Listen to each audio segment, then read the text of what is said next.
Assalamualaikum warahmatullahi wabarakatuh. Salam, Om Swastiastu, Namo Buddhaya, salam kebajikan. Hai Sobat Generasi Lingkungan, salam lestari. Selamat datang di PPGLHK Podcast. Kembali lagi bersama saya, Diah Arfidianingrum. Senang sekali pada kesempatan kali ini di PPGLHK Podcast kedatangan tamu yang luar biasa, generasi muda yang saat ini tengah mengembangkan wirausaha kreatif yang tidak hanya berorientasi terhadap profit semata, melainkan juga pro terhadap lingkungan. Ada siapa di sini? Yuk Sobat Generasi Lingkungan, kita berkenalan dulu. Halo semuanya. Halo. Bisa diperkenalkan dirinya masing-masing nih. Di sisi kanan saya ada siapa? Perkenalkan, nama saya Kaswandi. Saya berasal dari Kabupaten Bandung, Provinsi Jawa Barat. Oke, kalau di sebelah kiri saya ada siapa? Saya Fajar Rizky Pratama dari Kabupaten Subang, Jawa Barat. Oke, karena semuanya ini orang Sunda ya. Iya. Jadi mohon izin untuk bisa saya panggil Akang supaya boleh, kita lebih akrab mungkin. Boleh. Oke. Sebelum kita ngobrol dan ngulik lebih dalam lagi nih, dan dengan Akang berdua, saya sempat intip sedikit profil beliau nih Sobat Generasi Lingkungan. Akang berdua ini adalah seorang pembudidaya maggot BSF, betul Kang? Dan sekaligus alumni dari, kalau Kang Wandi ini, pelatihan pengelolaan sampah organik untuk budidaya maggot BSF di tahun 2020. Kalau Kang Fajar sendiri adalah alumni BIMTEK pengelolaan sampah organik untuk budidaya maggot BSF di tahun 2022 ya Kang ya. Dan saat ini juga merupakan salah dua orang terpilih dari lima orang peserta ya Kang ya, yang terpilih sebagai peserta untuk mengikuti kegiatan pemagangan wirausaha kreatif, budidaya dan produksi pakan ternak berbasis maggot BSF ya Kang ya. Betul. Yang lagi-lagi dilaksanakan oleh PPGLHK di tahun 2023 ini ya Kang ya. Tepuk tangan dulu dong buat PPGLHK. Wah, selamat ya Kang karena menjadi salah 2 orang dari 5 orang peserta yang terpilih untuk mengikuti kegiatan pemagangan ini. Karena saya dengar juga jumlah alumni yang telah dilahirkan dari kegiatan pengelolaan sampah organik baik melalui BIMTEK maupun pelatihan yang sudah diselenggarakan oleh PPGLHK ini ada kurang lebih 800 orang alumni, dan beliau berdua adalah akang-akang berdua ini adalah 2 orang dari 5 orang peserta terpilih. Sekali lagi selamat. Tentunya Sobat Generasi Lingkungan akan ada banyak cerita menarik dan inspiratif mungkin yang bisa kita kulik dan kita bisa share bersama ya Kang ya, bareng Sobat Generasi Lingkungan. Oke, Kang Wandi dan Kang Fajar, mungkin bisa diceritakan nih Kang sedikit awal mula berkenalan dan tertarik nih dengan dunia persampahan dan kegiatan budidaya maggot ini. Mungkin dari siapa dulu? Kang Wandi atau Kang Wandi dulu. Oke, silakan. Baik, terima kasih atas kesempatannya. Sebelumnya saya mengucapkan banyak terima kasih kepada KLHK yang telah memberikan bimbingan dan pelatihan melalui PPGLHK tentang bagaimana budidaya maggot BSF itu. Kebetulan saya menjadi alumni angkatan kedua di tahun 2020. Sebelum itu saya belum mengenal maggot. Itu saya hanya pegiat lingkungan, pengelola sampah berbasis kawasan di TPS 3R di salah satu desa di Kabupaten Bandung, Jawa Barat. Kalau boleh tahu desanya apa nih Kak? Desa Jatisari. Desa Jatisari, Kecamatan Kutawaringin, Kabupaten Bandung. Kalau desa Mungkin kalau kawan-kawan suka nonton bola itu ada di sana salah satu stadion ya, Stadion Sijalak Harupat.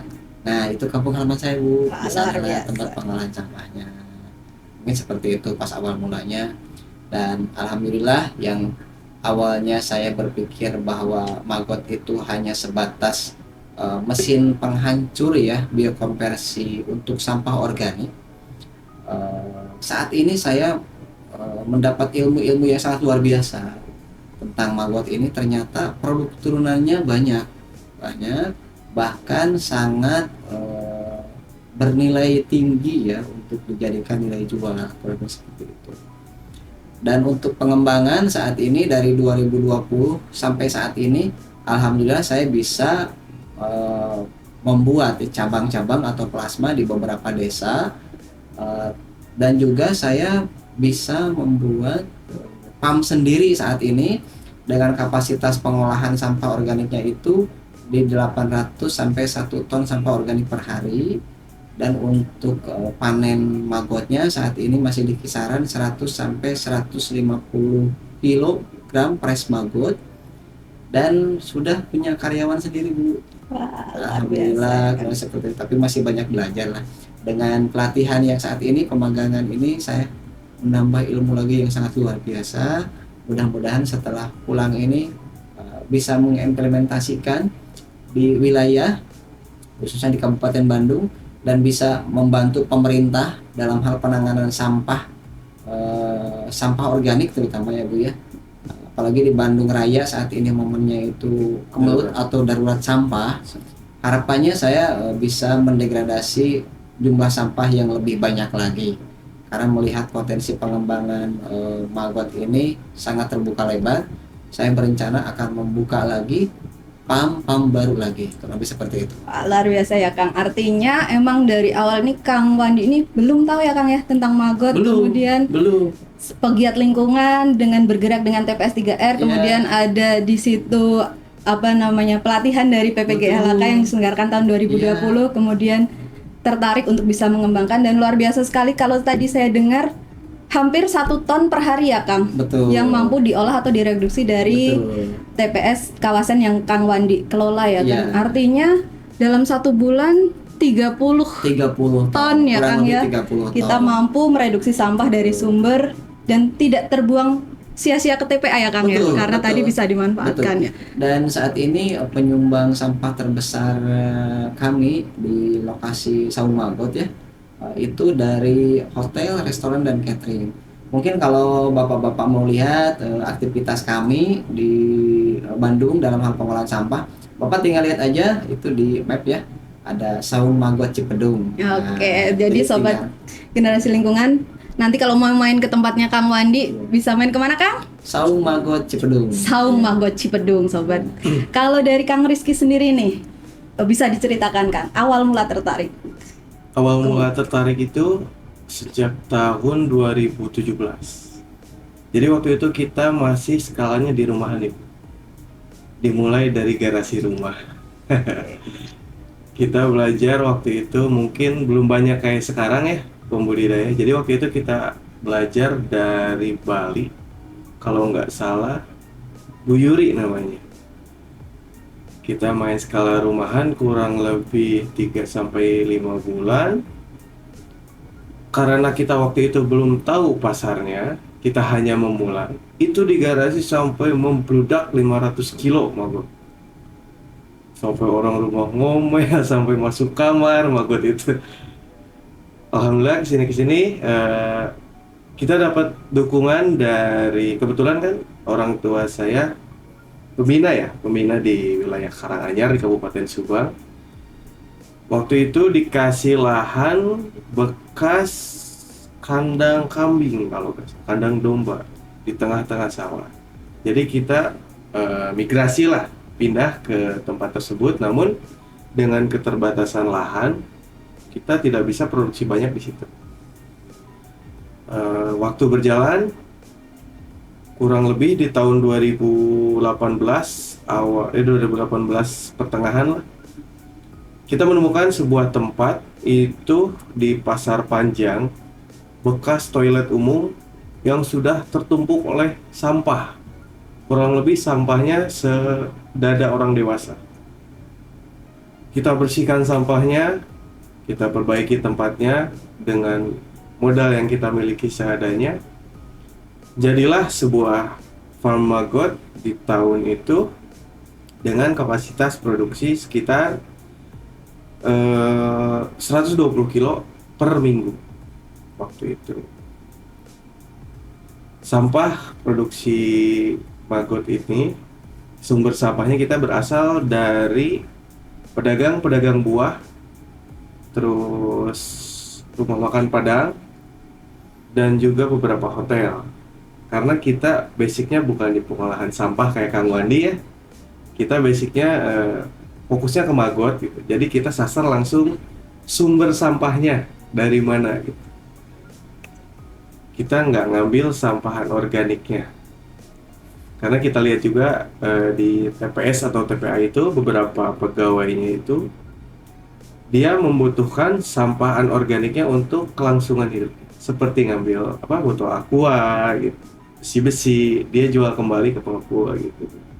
Jadi saya membiarkan hal itu untuk istilahnya kalau kata orang Sunda tuh jangan ngarau kusiku ya kan. Jadi udah porsi rezekinya masing-masing gitu Bu. Jadi kita fokusnya ke sampah organik. Alhamdulillah kesini di tahun 2000 berapa ya? 2022 ya kita melaksanakan kegiatan PSUBM pelatihan Maggot berbasis yang didukung oleh PPG LHK. Waktu itu di kandang kami dengan skala kabupaten ya Bu ya. Dan pesertanya pure lokal, cukup bangga, cukup senang karena Maggot sendiri di kota saya belum banyak dikenal oleh masyarakat. Terutama fungsinya itu kan untuk pengurai sampah organik, dan desa yang dijadikan sasaran oleh PPG LHK ini menurut saya sangat potensi menghasilkan banyak sampah organik karena di sana itu sumbernya buah-buahan di Kabupaten Subang. Oke. Kurang lebih seperti itu. Luar biasa sekali ya Sobat Generasi Lingkungan, cerita dari Kang Wandi dan Kang Fajar.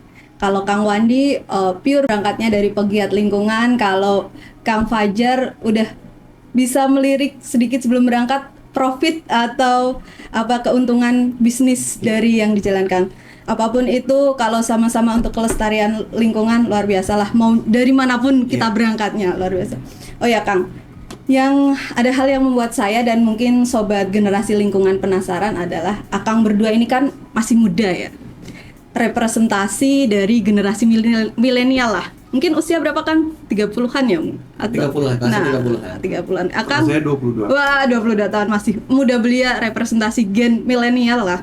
Kemudian saat ini juga banyak berkembang jenis bisnis atau kegiatan wirausaha di luar sana. Kenapa kemudian tadi tertarik berfokus mengembangkan wirausaha yang berbasis pengolahan sampah melalui budidaya atau biokonversi maggot?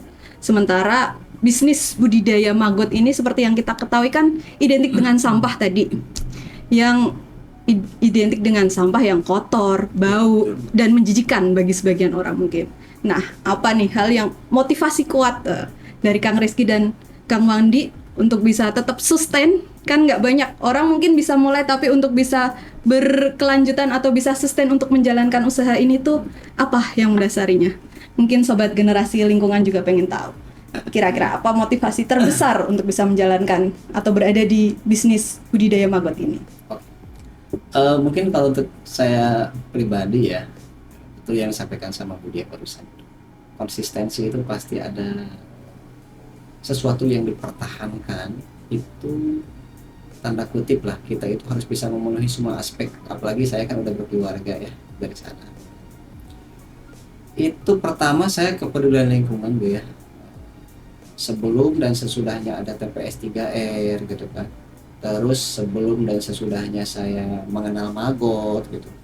Bisa dikatakan sebelum saya mengenal Maggot BSF, ini terjadi suatu permasalahan tersendiri di tempat pengolahan sampah kami, di mana sampah organik ini hanya diolah dengan cara yang lama ya, kayak kompos dan sebagainya. Itu memerlukan waktu yang lumayan panjang gitu kan. Setelah mengenal Maggot ini, jadi lebih mempercepat untuk menanggulangi sampah organik, itu pertama.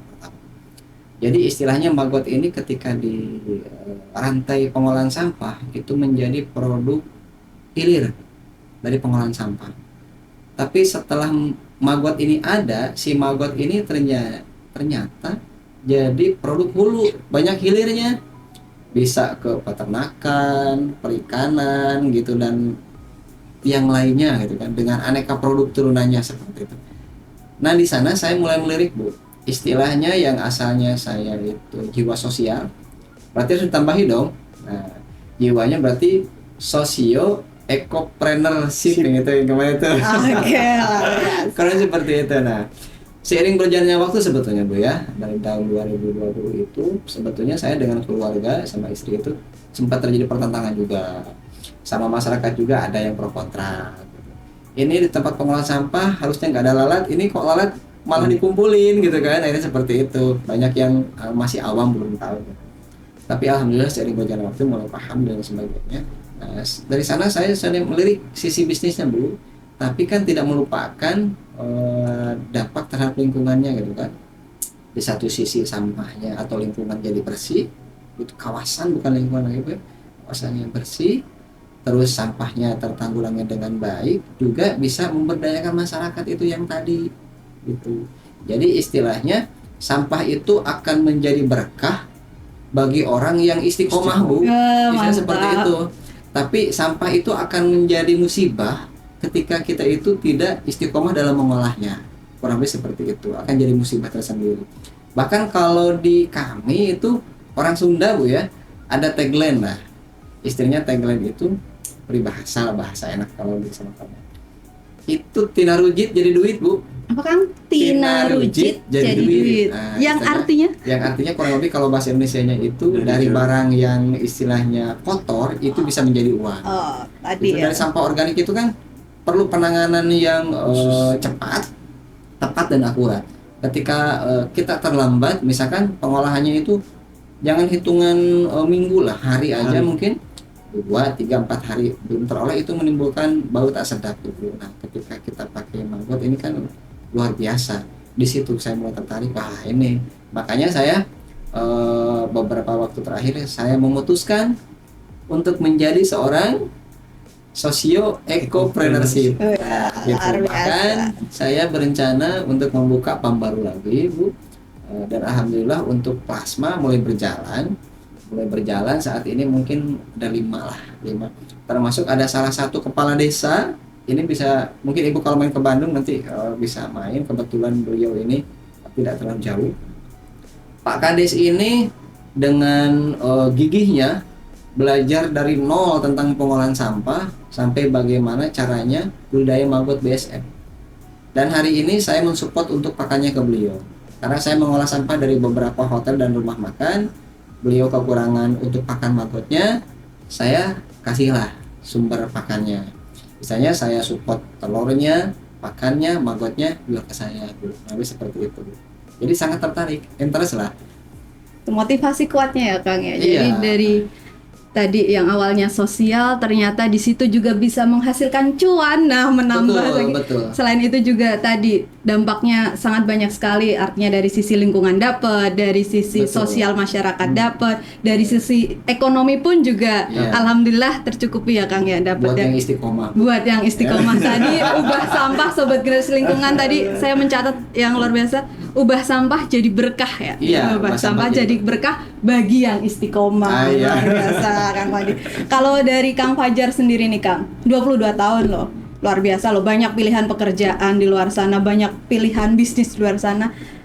Apa yang membuat motivasi terkuat apa sehingga Kang Fajar bisa tetap konsisten atau sustain di bisnis atau wirausaha berbasis budidaya maggot ini? Oke, awal mula motivasinya itu saya waktu itu melihat banyak teman-teman saya yang menganggur. Mungkin implementasi pekerjaan menurut mereka itu menggunakan seragam, bekerja di kantor gitu kan. Ada kerjaan yang pasti gitu. Kerjanya apa gitu. Saya berangkatnya dari situ. Saya ingin menggugah para pemuda-pemudi yang mungkin pola pikirnya masih tertutup oleh gengsi mereka yang cukup tinggi. Sebenarnya di maggot ini kalau dilihat secara sisi bisnis itu jauh lebih menguntungkan daripada mereka bekerja di kantor. Itu Bu. Saya memperkenalkan maggot kepada mereka, cuman alhamdulillah sampai saat ini responnya masih nol besar. Mungkin entah apa ya, motivasi dari mereka yang masih kurang, atau mungkin juga kurangnya dukungan dari lingkungan setempat. Karena saya sendiri juga berangkat dari pribadi tidak didukung sama sekali oleh lingkungan setempat. Itu. Terus motivasi lainnya mungkin jika dilihat secara sisi bisnis ya Bu ya. Emang benar kata Kang Wandi, Maggot ini banyak sekali turunannya. Bahkan saya sampai saat ini melanjutkan produk turunan tersebut. Jadi kasgot dari Maggot ini saya buat menjadi pupuk di budidaya Azolla. Alhamdulillah skala Azolla juga udah tonase sekarang. Fungsinya kurang lebih sama seperti Maggot. Untuk alternatif bahan baku pakan berprotein tinggi. Yes. Dan itu juga saya pengembangannya di daerah Cipunagara, Kabupaten Subang, jadi kurang lebih daerah pesisirnya Subang gitu Bu. Saya juga di sana memperdayakan beberapa petani yang terkendala dengan sawahnya oleh hama dan juga beberapa pemuda yang pengangguran untuk mengelola tanah seluas 300 meter persegi 300 bata, maaf, mungkin kurang lebih 1000 meter persegi untuk dijadikan kolam Azolla gitu. Menarik sekali Kang Fajar. Jadi Sobat Generasi Lingkungan, luar biasa yang Kang Fajar cerita tadi ini membuka satu paradigma baru nih. Iya. Khususnya saya dan mungkin Sobat Generasi Lingkungan di luar sana, bahwa ada satu alternatif pekerjaan lain yang bisa kita geluti, yang bisa kita pilih, salah satunya menjadi wirausaha hijau, wirausahaan hijau, seperti apa yang dilakukan oleh Kang Fajar ketika kita masih terstigma dengan gengsi dan pekerjaan itu harus berdasi, berangkat ke kantor. Ternyata pekerjaan itu bisa dilakukan di mana saja dan dimulai dari mana saja. Seperti itu ya Kang Fajar. Bahkan ternyata katanya hasilnya pun, cuannya pun nggak tanggung-tanggung. Kalau boleh kita intip Kang, dari kegiatan yang sudah selama ini Kang Wandi dan Kang Fajar laksanakan nih, kira-kira sudah bisa menghasilkan atau berapa hasil yang sudah diperoleh atau omset yang sudah bisa didapatkan, supaya nih teman-teman mungkin menarik juga. Oke. Kalau namanya bisnis, namanya fluktuatif ya, kadang naik kadang turun gitu. Tapi bisa dihitung aja mungkin sama kawan-kawan. 1 kilonya itu di farm saya itu saya jual itu untuk fresh maggot ya. Oke Kang, sebentar saya aja tetang. Saya juga mau hitung. Oke, kita buktikan Sobat Generasi Lingkungan kita. 1 kilo di farm ya. 1 kilo di farm itu harganya Rp5.000 Bu. Itu untuk produk? Itu untuk fresh maggot. Untuk fresh maggot ya. Untuk fresh maggot. Untuk fresh maggot itu harganya. Saya ini saat ini bisa menjual closing bulan kemarin aja Bu ya. Oh iya. Closing bulan kemarin itu bulan Agustus karena kita sudah terdata di semua. Untuk penjualan fresh maggot itu di angka 2,5 ton. 2,5 ton. 2.500 kilo. Itu yang fresh maggotnya. Untuk yang kasgotnya itu produk turunannya ya, pupuknya itu kan Rp1.000 per kilogram. Untuk yang closing bulan kemarin kita jual di angka hampir 5 kintal. Hampir 5 kintal. Itu untuk dua produk itu ya. Untuk 2 item aja. Nah, belum yang jasa pengolahan sampahnya itu Bu. Oke. Iya. Kita kan ngolah sampah dari ada yang di masyarakat, ada yang di restoran gitu kan. Dalam 1 bulan kita itu emang tidak besar sih Bu, tapi lumayan lah kita ada buat biaya nambah. Retribusinya ya kan Iya, ya. Tipping fee lah ya. Nah, itu betul tipping fee itu di kisaran 3 juta. Oke, 3 juta per bulan. Per bulan. 3 juta per bulan. Itu belum lagi ketika sampah yang datang itu kan masih agak sedikit tercampur ya, ada daur ulangnya, ada botol-botol aqua dan sebagainya. Itu istilahnya bonus tersendiri gitu. Dalam 1 bulan kita 2 kali penjualan itu, 1 kali penjualan bisa mencapai angka 1 juta, itu sudah 2 juta dari hasil penjualan daur ulangnya. Kurang lebih yang berjalan saat ini baru seperti itu. Karena saya untuk produk kayak maggot kering dan sebagainya, saya lebih ke bikin reseller Bu. Jadi istilahnya berbagi rezeki lah, berbagi rezeki ya. Saya fokus saat ini karena keterbatasan alat ya, keterbatasan alat. Saya berdayakan ada kawan yang bersedia untuk membuat maggot maggot kering dengan manual Bu, dioseng pakai ketel itu, begitu. Itu beda lagi, dia yang apa namanya, yang penjualannya di dia, tapi kan omset pembelian magotnya ke kita lumayan lah. Jadi saya ini tidak menjual secara ecer, tapi menjualnya secara reseller. Ini untuk khusus untuk mengeringkan, ini khusus untuk pakan ke unggas dan sebagainya. Jadi mereka yang datang ke farm, nanti mereka yang sebar di wilayah, kurang lebih seperti itu, kurang lebih angkanya segitu Bu. Luar biasa Sobat Ijo, saya udah nggak mampu berkata-kata, nggak bisa ngitung karena jumlahnya tadi dihitung sendiri ya nanti Sobat Generasi Lingkungan.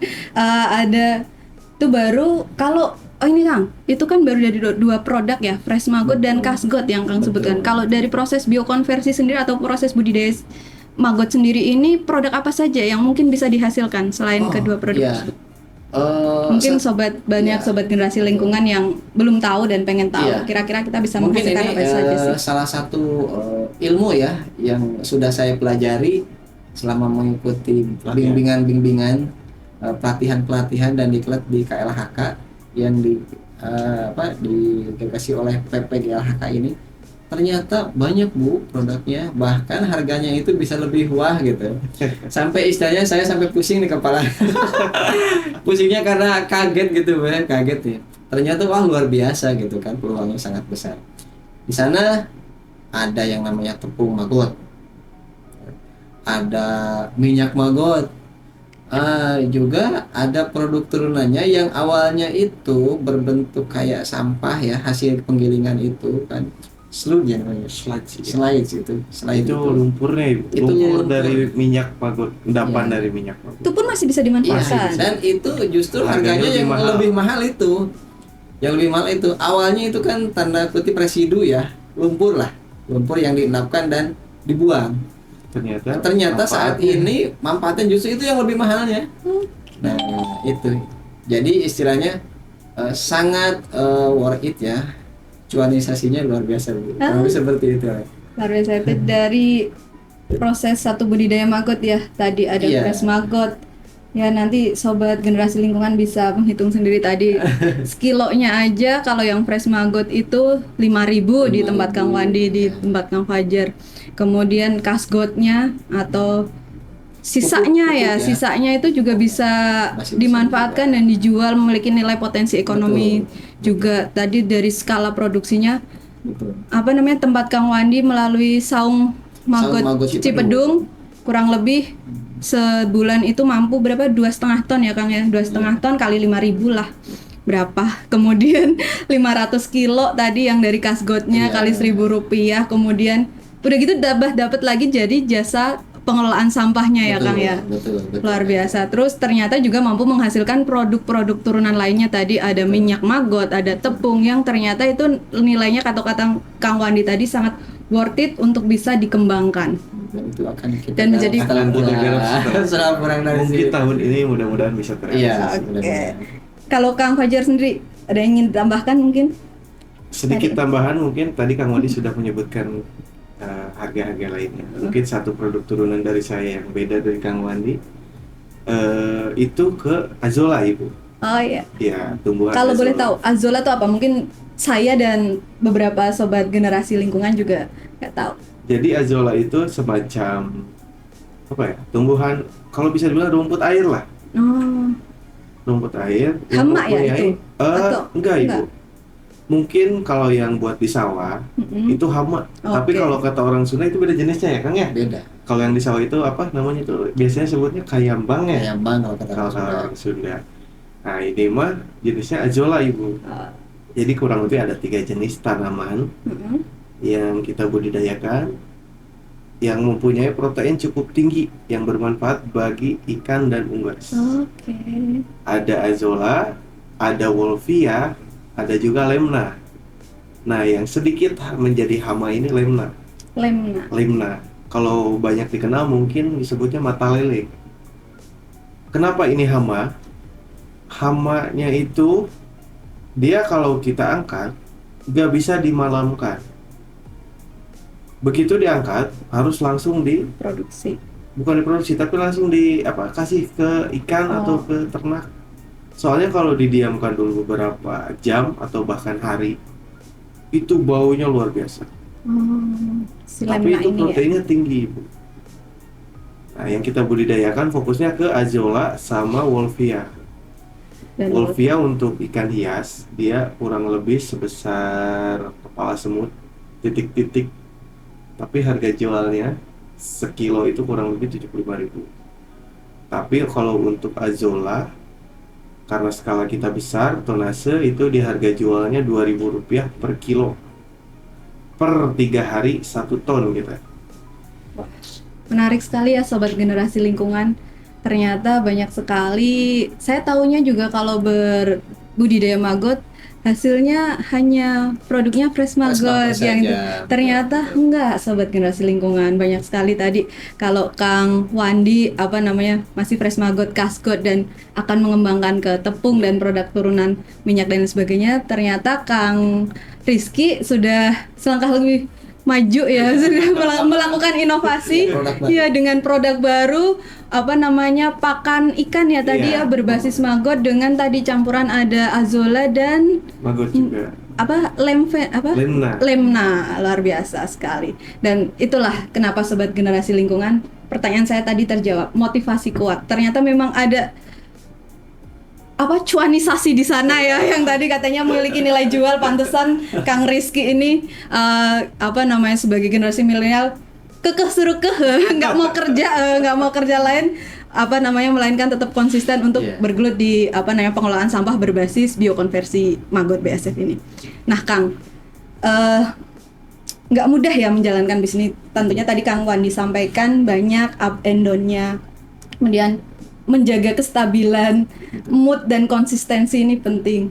Kira-kira ada nggak sih kendala dan hambatan yang selama Kang Wandi ini melakukan kegiatan? Karena tadi kan sobat generasi mungkin udah ngitung ting kebayang dolar gitu, Iya. tapi Hasilnya. supaya hasilnya, tapi sejarah di balik itu ada nggak perjuangan prosesnya itu ada nggak yang menjadi kendala sebelum kita bisa sampai, kalau kita sekarang melihat profit mah Kang Wandi sudah jalan sampai sejauh ini, Kang Fajar sudah sejauh ini, tentunya pada saat melakukan kegiatan ada proses kendala-kendala apa yang mungkin bisa dibagi, dan mungkin bagi teman-teman sobat generasi lingkungan yang ingin memulai kegiatan atau berwirausaha berbasiskan pengelolaan sampah khususnya melalui biokonversi atau pembudidayaan maggot ini, punya sedikit gambaran dan mungkin sudah bisa sedikit antisipasi ya dari kendala-kendala itu, bisa di-share Kang ke sobat generasi lingkungan.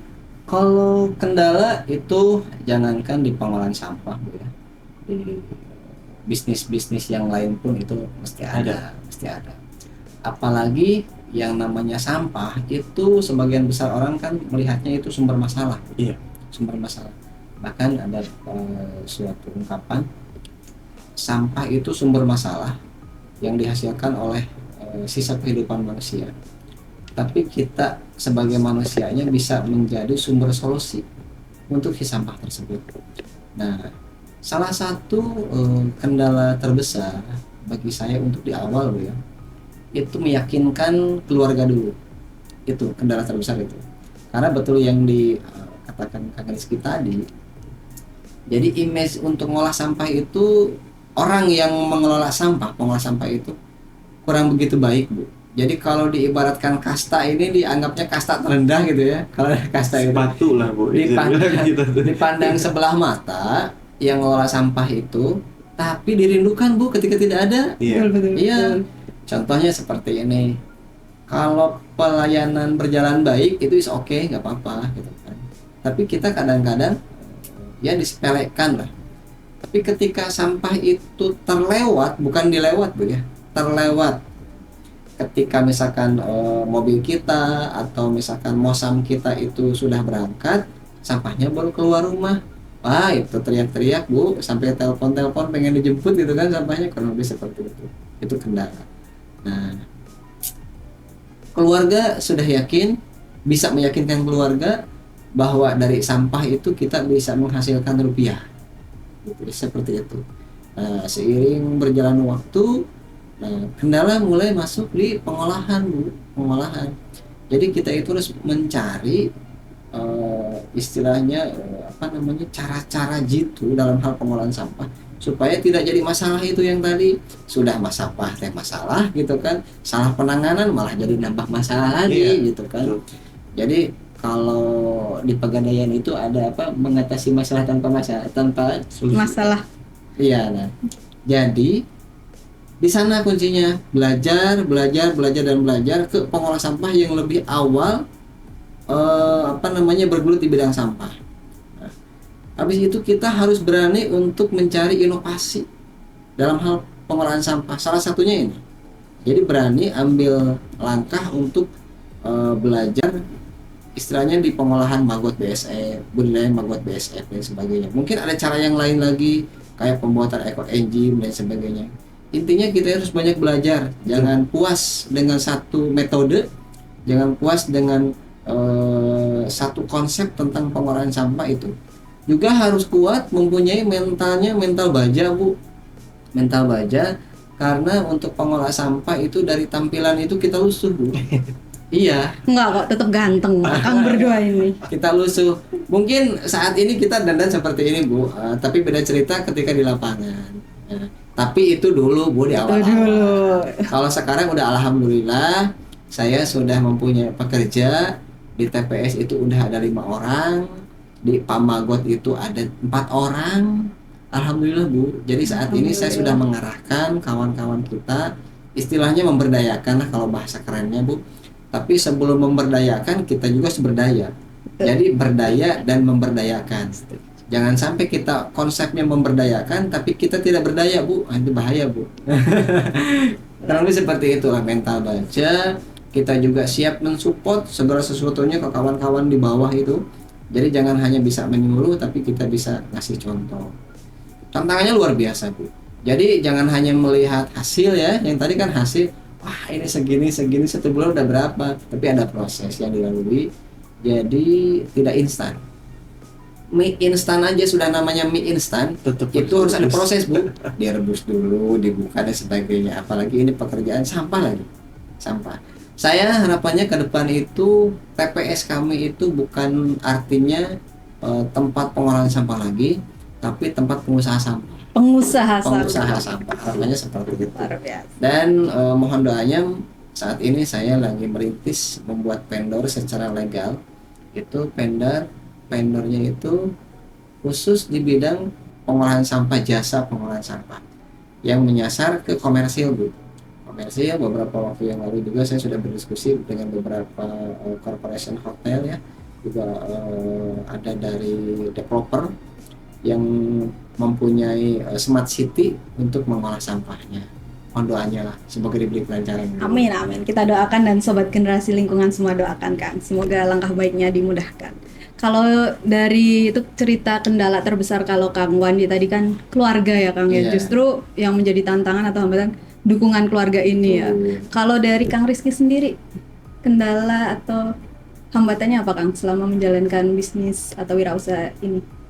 Kalau kendala mungkin ya benar kata Kang Wandi, pandangan masyarakat itu sendiri soal sampah. Stigma negatif dari masyarakat itu masih banyak melekat di kayak kita ya, Kang ya. Banyak orang yang mengetahui kalau sampah itu bau, apalagi organik.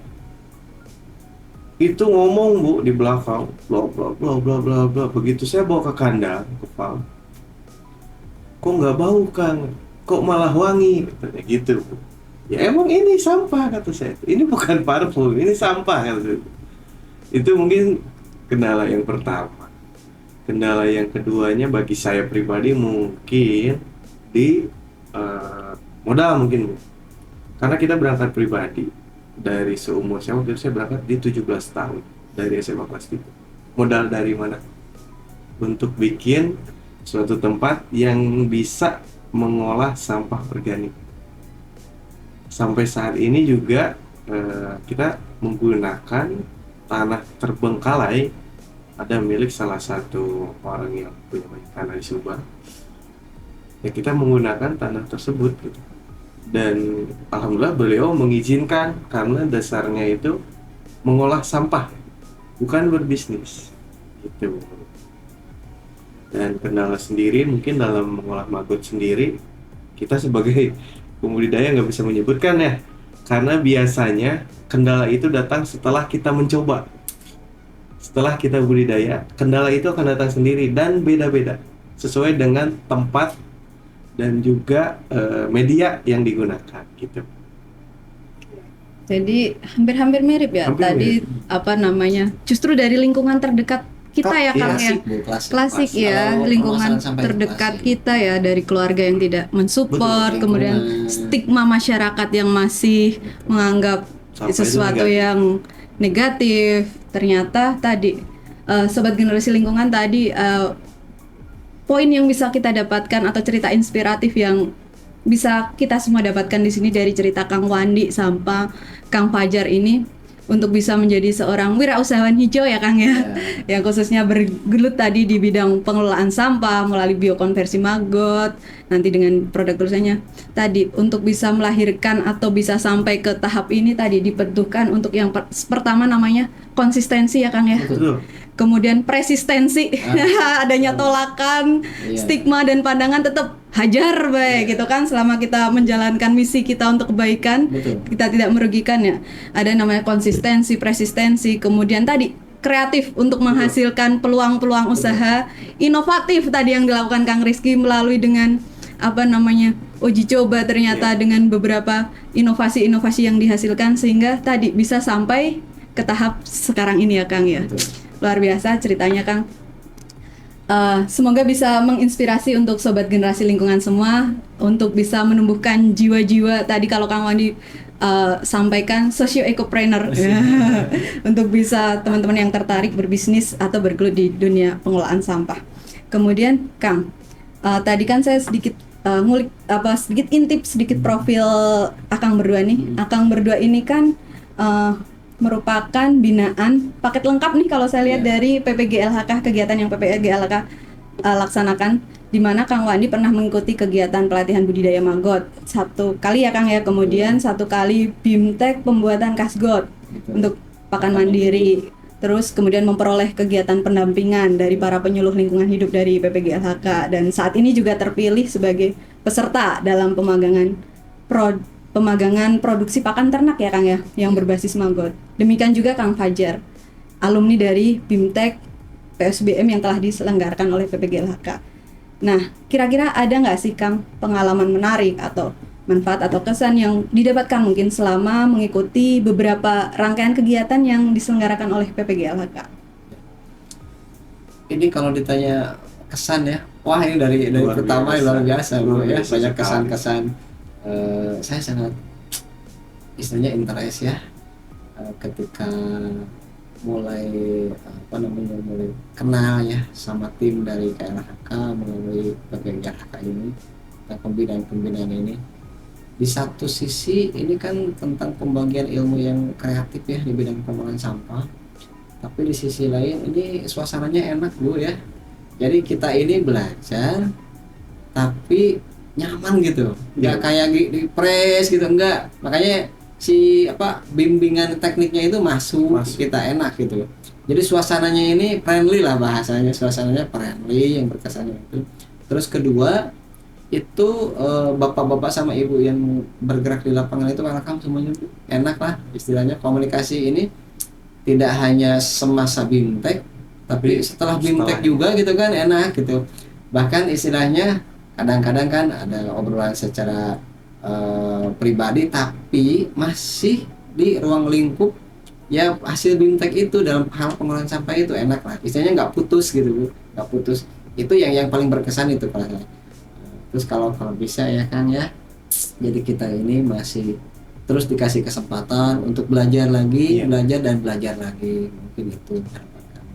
Dan sampai titik ini saya berada di titik saat ini yang tadi saya ucapkan di awal, saya ucapkan banyak terima kasih kepada KLHK ya, kementerian terkait, juga kepada PPG LHK sebagai penyelenggara di lapangan yang sudah memberikan ilmu yang sangat berharga bagi saya sebagai seorang pegiat lingkungan. Ini di satu sisi bisa menanggulangi sampah di kawasan saya, dan mudah-mudahan setelah pulang saat ini saya ke Bandung ya bisa membantu pemerintah setempat dalam hal penanganan sampah yang lebih banyak lagi. Kalau mungkin hari ini saya 800 sampai 1 ton per hari, ke depan harapannya saya ada target tersendiri Bu. Ada targetnya mungkin sekian ton melebihi volume yang saat ini saya olah. Itu satu sisi. Kedua, untuk pemberdayaan masyarakatnya, ketika saya membuka bank baru itu secara otomatis saya akan merekrut lagi karyawan-karyawan baru lagi. Intinya sangat berkesannya itu friendly, welcome, enak lah Bu, gitu. Itu Kang Rizky ya. Coba dari Kang Rizky apa yang berkesan? Kalau bagi saya yang berkesan mungkin ya Bu ya, di usia segini, bahkan waktu itu masih di usia 20 tahun mungkin ya Bu. Alhamdulillah gitu bisa banyak kenal tokoh-tokoh tertentu. Oh ya, kita orang-orang berkegiatan tertentu. di tahun 2022 ya. Ya, dari Berarti masih sebelumnya 20 juga- tahun ya. Ya, dari sebelumnya mungkin kita juga pernah komunikasi kan. Oh iya gitu. betul. Jadi alhamdulillah gitu saya cukup senang lah bisa sampai di titik ini. Sangat berkesan bagi saya, apalagi untuk pelajaran yang didapat. Kalau bukan sekarang mungkin kayaknya nggak akan dapet deh gitu pelajaran sampai pengelolaan sampah yang begitu detailnya, sampai produk turunan dari mulai yang nilainya mungkin paling rendah sampai paling tinggi kita bisa dapat ilmunya. Terus untuk jangka panjangnya juga kita dapat istilahnya dibukakan jalannya lah gitu sama PPGLHK ini. Itu Ibu. Oke. Sebelum kita ini Kang, saya ada pertanyaan menarik juga nih. Kira-kira Kang sudah berjalan sehari sebagai pembudidaya atau pembisnis muda. Kira-kira seberapa besarkah peluang usaha ini untuk bisa dikembangkan atau kegiatan usaha budidaya maggot untuk bisa dikembangkan di masa depan? Besar. Sangat besar sekali. Itu Sangat kayaknya nggak usah diomongin. Iya. Masih sangat besar, Iya. menjanjikan dan potensial ya Kang ya. Oke. Tapi kembali lagi yang saya ungkapkan di awal Bu, karena ini bergeraknya kan di bidang sampah ya, Terus tetap istiqomah. sangat besar potensi untuk pengembangan. Kalau dari segi bisnis more it ya, itu tapi bagi yang istiqomah itu tadi Bu, karena kita Iya. bergeraknya di sampah, harus siap kotor-kotoran, siap bau-bauan, siap bergeluhan sampah, mungkin itu. Oke, sobat generasi lingkungan, ternyata peluang usaha untuk bisa dikembangkan di masa depan ini ternyata masih sangat besar potensial ya Kang ya, Iya. untuk bisa dikembangkan dan menjadi peluang usaha baru ya bagi mereka yang istiqomah tadi kan misalnya Kang Madi. Oh ya Kang, mungkin sebelum kita tutup nih Kang, ada nggak pesan-pesan yang mungkin mau disampaikan kepada sobat generasi lingkungan di luar sana? Nah, Pesan buat generasi lingkungan dimanapun berada dari saya, jangan malu untuk menjadi pegiat lingkungan, jangan minder.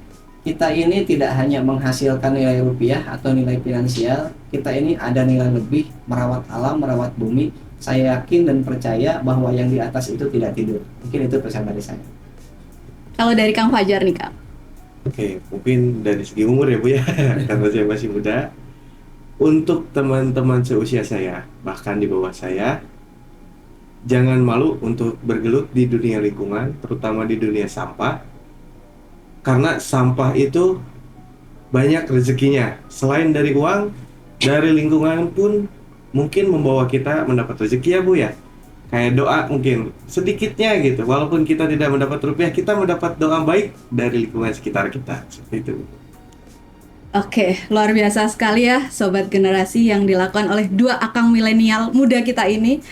Selain tadi bisa mengubah sampah menjadi rupiah ya Kang ya, yang apa yang beliau perbuat, apa yang beliau lakukan pun berkontribusi positif dalam upaya menyelamatkan lingkungan. Betul. Ya Kang ya, karena tadi mampu mereduksi sampah organik yang dihasilkan sehingga tidak terbuang sia-sia dan mencemari lingkungan, ataupun bahkan hanya berakhir dengan menumpuk di TPA ya Kang ya. Oke, semoga semakin banyak sobat generasi lingkungan di luar sana yang tertarik untuk berwirausaha sekaligus menjaga kelestarian lingkungan. Sekali lagi terima kasih untuk Kang Wandi dan Kang Fajar ya Kang ya atas waktunya, dan semoga semua usaha dan cita-cita baik Akang berdua ini dimudahkan oleh Allah Subhanahu wa taala. Amin. Tetap sehat dan tetap semangat. Oke, sobat generasi lingkungan, wirausaha kreatif lingkungan hidup dan kehutanan. Tumbuh ekonominya, lestari lingkungannya, berdaya masyarakatnya. Sekali lagi sampai jumpa dan salam lestari.